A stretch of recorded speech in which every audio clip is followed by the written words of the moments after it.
अस्सलामु अलैकुम वरहमतुल्लाहि वबरकातुह।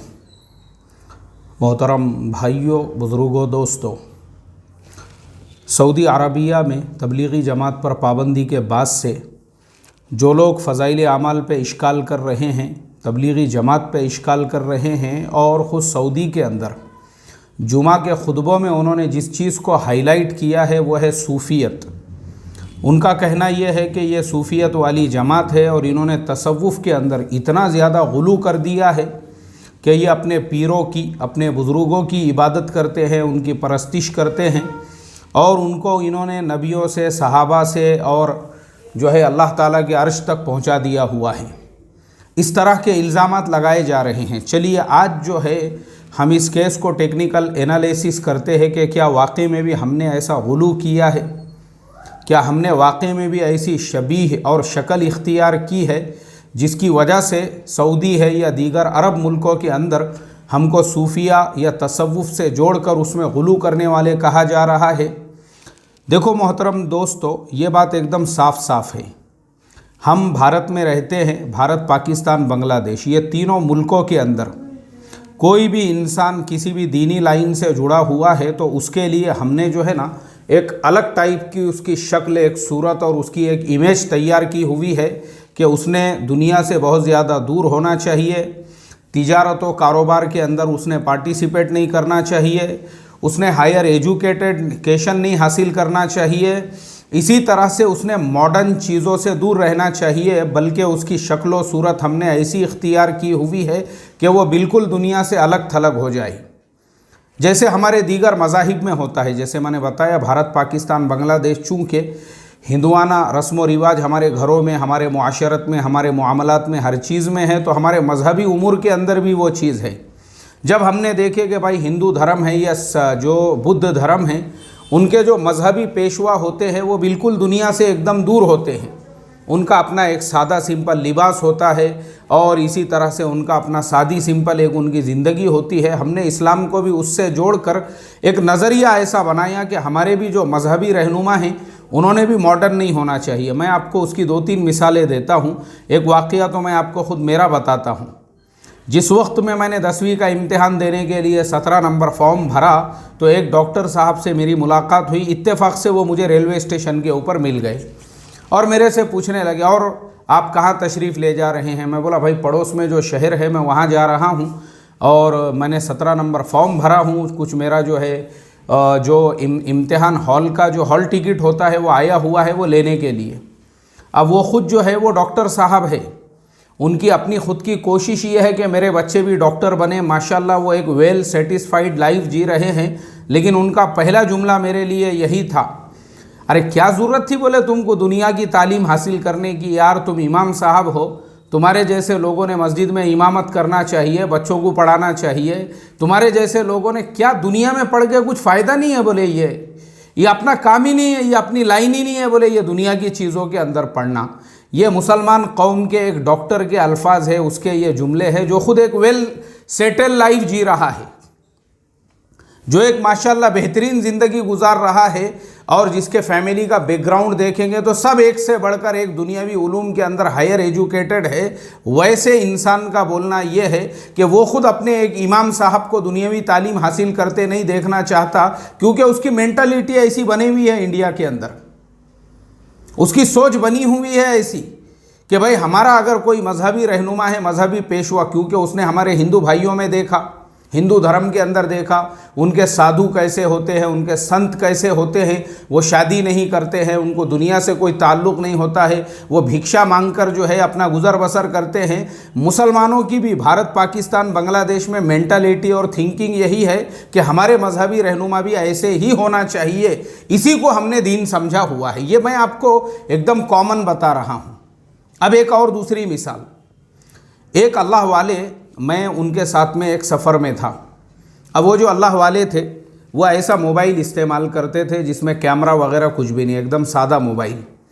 तो वो जो अल्लाह वाले थे, एक साहब आए उनके पास में और उन्होंने आके उन अल्लाह वालों से कहा, बोले हज़रत मुझे आपका व्हाट्सअप नंबर दीजिए। तो उन्होंने बोले, भाई मैं व्हाट्सअप वगैरह जो है वो नंबर मेरे पास में नहीं है, ये मेरा कॉलिंग का नंबर है, मैं ये आपको देता हूँ, ये इस्तेमाल करो।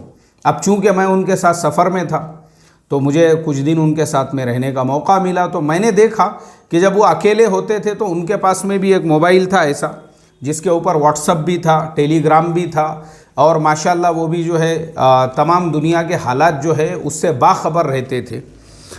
तो मैंने उनसे सवाल किया, मैं बोला हज़रत मेरी एक आदत है कि मैं पीठ पीछे किसी की गीबत और उसके बारे में बुरी बातें या उसके बारे में बदगुमानी नहीं करता हूँ, बल्कि जो चीज़ मुझे मेरे जहन में खटक रही है मैं फ़ौरन सवाल करता हूँ। और ये बात मेरे जहन में खटक रही है कि आप जब पब्लिक में होते हैं, आप जब आवाम में होते हैं तो ऐसा मोबाइल इस्तेमाल करते हैं बग़ैर कैमरे वाला, एकदम सादा सिंपल, और जब माशाल्लाह आप अकेले होते हैं तो आपके पास में भी ऐसा मोबाइल है और आप किसी को व्हाट्सअप नंबर भी नहीं देते अपना, और आप अपना जो है व्हाट्सअप इस्तेमाल करते हैं माशाल्लाह।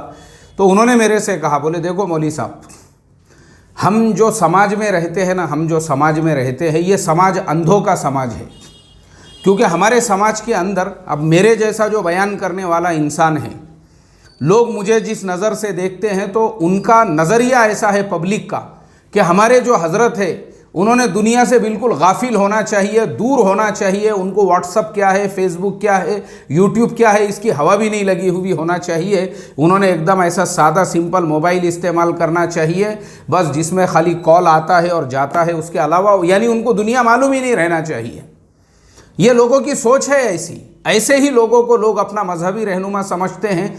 अब बोले अगर मैं ये मोबाइल आवाम के अंदर लेकर चलूँ अपने जेब में कि भाई हमारे जो हज़रत है माशाल्लाह इनके पास तो आईफोन 13 प्रो है जिसकी कीमत आज के मार्केट रेट के हिसाब से 1,40,000 रुपये है, अगर ये मोबाइल मैं पब्लिक के अंदर लेके चलूँ तो फ़ौरन लोगों का इश्काल ये होगा, यार इनको क्या ज़रूरत है इतना मोबाइल, महंगा मोबाइल इस्तेमाल करने की। ऐसे मौलाना लोगों ने और ऐसे बयान करने वालों ने अगर ऐसे मोबाइल इस्तेमाल करें तो हमारे जैसे, हालांकि ये उनका रिक्वायरमेंट है, उनका कोई गलत नहीं है, क्योंकि उनके कारोबार चल रहे हैं ना भाई। वैसे वो माशाल्लाह ख़ानदानी रईस इंसान हैं, उनकी अपनी ज़मीनें हैं, उनके अपनी होटलें हैं, उनका अपना कारोबार है, उनका अपना बिजनेस है, वो माली एतबार से वो चीज़ को अफोर्ड कर सकते हैं। वो आईफोन 11 भी इस्तेमाल, वो आईफोन 13 प्रो भी इस्तेमाल कर सकते हैं क्योंकि वो कैपेबल है उसके लिए। मगर अवाम, हमारी जो थिंकिंग बनी हुई है कि हम ये चाहते हैं हमारा जो मजहबी रहनुमा है उसने ऐसा ही मोबाइल इस्तेमाल करना चाहिए। बोले इसके लिए हाँ, जो लोगों में उतनी मैच्योरिटी है, अंडरस्टैंडिंग है, उतना उनका लेवल है हायर, उनको सबको मैंने ये नंबर दिया हुआ हूँ और वो सबको मालूम है मैं ये मोबाइल इस्तेमाल करता हूँ। लेकिन जो कैपेबल नहीं है, क्या करेंगे, मजबूरी है, ये हाल है हमारा। और आपको और दूसरी मिसाल देता हूँ मैं, जैसे हज़रत मुफ्ती तकी साहब उस्मानी दामत बरकातुहुम मद्ददिल्लाहुल आलिया, हमारे बुज़ुर्ग हैं, उनके एक सफ़रनामे में मैं पढ़ रहा था, उन्होंने उसके अंदर लिखे कि वो प्लेन से सफ़र कर रहे हैं और उन्होंने बिज़नेस क्लास के अंदर जो है अपनी सीट बुक की हुई है, बिज़नेस क्लास, और बिज़नेस क्लास के अंदर वो बैठे हुए हैं। अब जब वो बिज़नेस क्लास के अंदर बैठे हुए हैं तो उनके बाजू में ही उनके अपने मुल्क का एक इंडस्ट्रियल आदमी, करोड़पति आदमी है, बड़ा इंसान है, वो उसकी खुद की कंपनियां चल रही है, वो करोड़ोंपति है। और वो इंसान हमेशा जब प्लेन में सफ़र करता है तो बिज़नेस क्लास में ही सफ़र करता है। लेकिन हज़रत मुफ्ती तकी साहब, उसके बाजू एक मौलाना, एक दाढ़ी टोपी वाला इंसान, एक मजहबी इंसान, वो बिज़नेस क्लास में क्यों बैठा हुआ है, वो सोच के उसका आधी छठा खून सूख गया ये टेंशन के अंदर कि मुफ्ती साहब ये क्लास में कैसे बैठे हुए हैं। और उन्होंने फ़ौरन उनसे सवाल किया, बोले हज़रत आप लोग दुनिया से बेसबाती की बातें करते हो, दुनिया से दिल नहीं लगाने की बातें करते हो, दुनिया से दूर रहने की बातें करते हो, क्या ज़रूरत है बोले आपको बिज़नेस क्लास में बैठने की। अच्छा, मैं आपको पहले बता दूं बिज़नेस क्लास क्या होता है। एक्चुअल में प्लेन के अंदर भी दो क्लास होते हैं, एक इकोनॉमिक क्लास होता है, एक बिज़नेस क्लास होता है। जैसे ट्रेन में हमारे एक जनरल डब्बा होता है, वैसे ही जो इकोनॉमिक क्लास होता है उसके अंदर तमाम लोग जो है बस के सीटों की तरह से बैठे हुए रहते आजू बाजू में। बिज़नेस क्लास जो होता है उसके अंदर सिर्फ जैसा सोफ़ा होता है अपने घर का, इसी आलीशान कुर्सी होती है और सोफ़े की तरह से आप उस पर बैठे हुए हैं और उसके अंदर जो है आपको ज़रा कंफर्टेबल होता है, आराम होता है, कुर्सी भी थोड़ा आप चौड़ी करके उस पर जो है सो भी सकते हैं। अगर आपका लंबा सफ़र है 10-12 घंटे का तो आप जो है कंफर्टेबल फील करते हो, क्योंकि प्लेन में बहुत बड़ा मसला होता है। एक तो आगे की सीट एकदम करीब होती है, पैर लंबे नहीं कर सकते, बाजू में कभी एक आध दो मोटे आदमी आ गए और बीच में अपन बैठ गए हुए हैं तो ऐसा लगता है जैसा गन्ने के वो चरख दोनों है और बीच में जो है गन्ना रखा हुआ है, ऐसा पूरा आदमी उनके अंदर दरमियान में जो है पूरी तरह से पिसे जाता है। तो बहुत सारे लोग जो अल्लाह ने उनको इस्तेताअत दी है तो वो अपने आप को कंफर्टेबल फील कराने के लिए बिज़नेस क्लास, भाई लंबा सफ़र है, कहाँ पे ऐसा दबते हुए जाएंगे, इसलिए वो बिज़नेस क्लास के अंदर सीट बुक करते हैं। तो मुफ्ती तकी साहब ने जब वैसे सीट बुक की तो जनाब टेंशन में आ गए। वो बोले मौलाना आदमी तो सादा सिंपल जनरल डब्बे में भी जा सकता था, बिज़नेस क्लास की ज़रूरत क्या थी। हज़रत मुफ्ती तकी साहब ने उनको समझाए, बोले भाई शरीयत और इस्लाम के अंदर अल्लाह तबारक व तआला ने फरमाया है कुरान में, ला तुहर्रिमु तय्यिबाति मा अहल्लल्लाहु लकुम, जिस चीज़ को अल्लाह ने तुम्हारे लिए हलाल कर दिया अपने लिए ज़बरदस्ती हराम मत करो। ये हलाल है कि आप अपने जिस्म को सहूलत पहुँचाओ, आराम पहुँचाओ। मैं भी इससे पहले कई मरतबा बता चुका हूँ, एक आदमी को अगर ऑडी कार के अंदर कंफर्टेबल फील हो रहा है, इस्लाम में बिल्कुल जायज़ है। एक इंसान को बिज़नेस क्लास में अगर कंफर्टेबल फील हो रहा है वो सफ़र कर सकता है, ऐसा कोई ये नाजायज़ अम्र नहीं है, बल्कि जायज़ है ये। तो एक इंसान जब जायज़ काम कर रहा है, आपको एतराज़ सिर्फ इसलिए है, आप भी बिज़नेस क्लास में बैठे हुए हैं, लेकिन पेट में मरोड़ इसलिए पैदा हो गई कि एक मजहबी इंसान बिज़नेस क्लास में कैसे बैठा हुआ है। ये सोच है हमारे मुआशरे की। क्यों? क्योंकि ये सोच हमारे जो हिंदुआना मैंने बताया ना तरीक़े हैं, जैसे हमारे हिंदू समाज में साधु संत होते हैं जो दुनिया से एकदम दूर, हमको लगता है भाई हमारे यहाँ पे भी वैसा ही है। इसी सोच ने इतना गुलू करा दिया हमारे अंदर, इसीलिए हमारे अंदर ये जो शख्सियत परस्ती के वायरस जो आए हैं वो उधर से ही आए हुए हैं कि जिसको हम अपना पीर समझते हो या अपना उस्ताद समझते हो या मजहबी एतबार से कोई बड़ा समझते हो, हमारे जहन में एक नज़रिया यही होता है, यह इंसान दुनिया से बिल्कुल अलग थलग हो जाना चाहिए। जैसे साधु संत होते हैं उसी तरह से वो इंसान भी होना चाहिए। और बहुत सारे लोग होते भी ऐसे हैं जो इसमें इतना ज़्यादा गुलू कर देते हैं, इसकी वजह से हमारे अंदर जो है ना, हम आम इंसान समझने को तैयारी नहीं है उनको। हम उनकी जो पर्सनल लाइफ है उसके ऊपर भी एतराज़ किया, उनका फेसबुक पे अकाउंट क्यों है, उन्होंने यूट्यूब पे चैनल क्यों बनाए, उन्होंने व्हाट्सअप के ऊपर जो है अकाउंट क्यों बनाए, उन्होंने टेलीग्राम पे क्यों बनाए। मैं आपको बताता हूँ, मैं एक कंपनी में एक प्रोजेक्ट पे काम कर रहा था, एक बड़ी कंपनी है, MNC कंपनी। और हम लोग जोहर की नमाज़ पढ़ते थे। अब जोहर की नमाज़ में कुछ लोगों से जान पहचान हो गई। अब जिनसे मेरी जान पहचान हो गई उसमें से एक साहब ने मेरे से कहा, भाई आप क्या करते हैं क्या नहीं। मैं बोला भाई मैं मस्जिद में इमामत करता हूँ, बच्चों को पढ़ाता हूँ और उसके साथ में ये काम भी करता हूँ। तो फ़ौरन उनकी ज़ुबान से ये जुमला निकला, उसके फ़ौरन बाद में, क्या ज़रूरत है बोले ये काम करने की, ये तो सब दुनियादारी है, ये तो सब पैसे के पीछे भागना है, ये तो सब पैसे कमाना है, ये तो सब ऐसे करना है। मैंने कहा आप क्या कर रहे हो यहाँ पे? आप खुरपा लेके घास काटने को आए हुए हैं, आप क्या कर रहे हैं? आप भी मुसलमान हैं ना? अरे भाई मैं कर रहा हूँ, आप भी तो उसी कंपनी में कर रहे हैं, तो आप क्या खुरपा लेके घास काटने को आए यहाँ पे? फिर आप काहे को पैसे के पीछे भाग रहे हैं? जाओ ना एक आधा खुरपा लो, खेत में जाके घास काटो।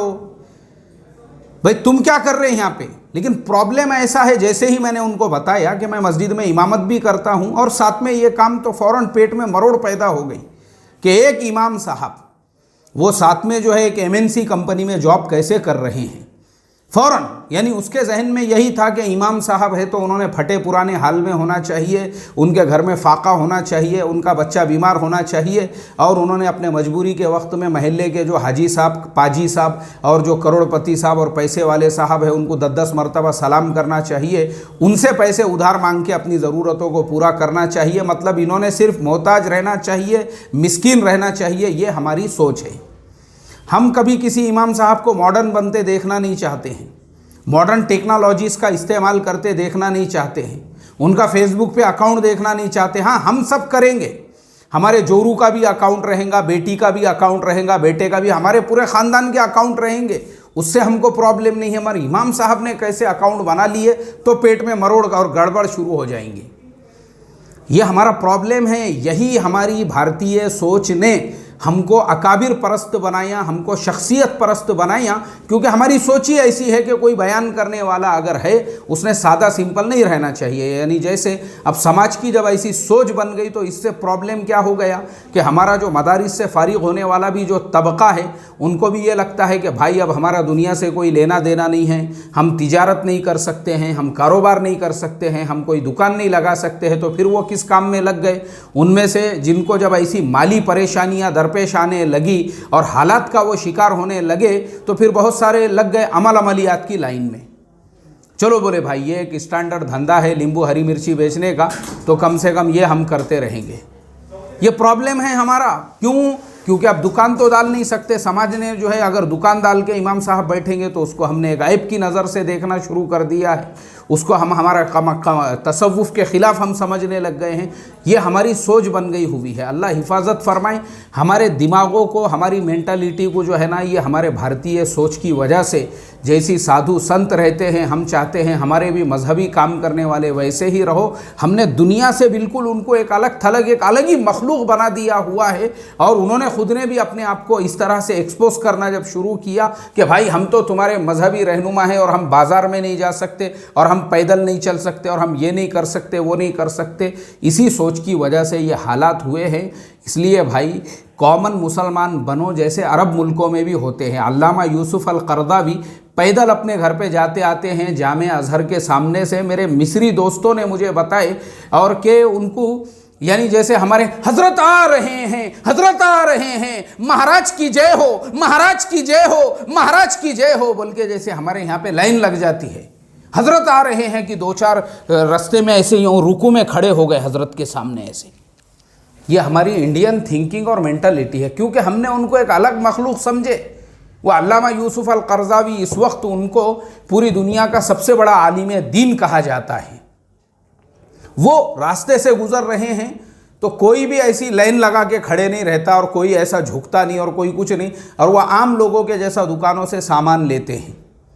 ये फ़र्क है हमारे और उनके दरमियान में। तो हमारी इन्हीं हरकतों को देखकर जब अरब देखते हैं ना कि हम लोग यहाँ पे किस तरह से जो है कोई चप्पल उठा रहा है, कोई जूता उठा रहा है, कोई अपने मुंह पे रगड़ रहा है, ये सब चीज़ें जब वो देखते हैं, भाई वो इंसानों को तुमने कहाँ लेके चले गए और क्या कर रहे हो तुम, अल्लाह हिफाजत फरमाए। ये प्रॉब्लम है हमारा। तो इसलिए नॉर्मल मुसलमान हमने बनना चाहिए। जैसे कुरान हदीस, खुद अल्लाह के नबी की सीरत में भी अगर हम उठा कर देखेंगे ना तो सीरत से यही सब सारी चीज़ें हमको मिलती है कि अल्लाह के नबी सल्लल्लाहु अलैहि वसल्लम ने नबी बनने के बाद आपका कोई अलग लिबास आपने इख्तियार नहीं किए थे, बल्कि वही लिबास पहनते थे जो उस ज़माने के कॉमन अरब पहनते थे और जो अरबों में पहले से चलते आ रहा था।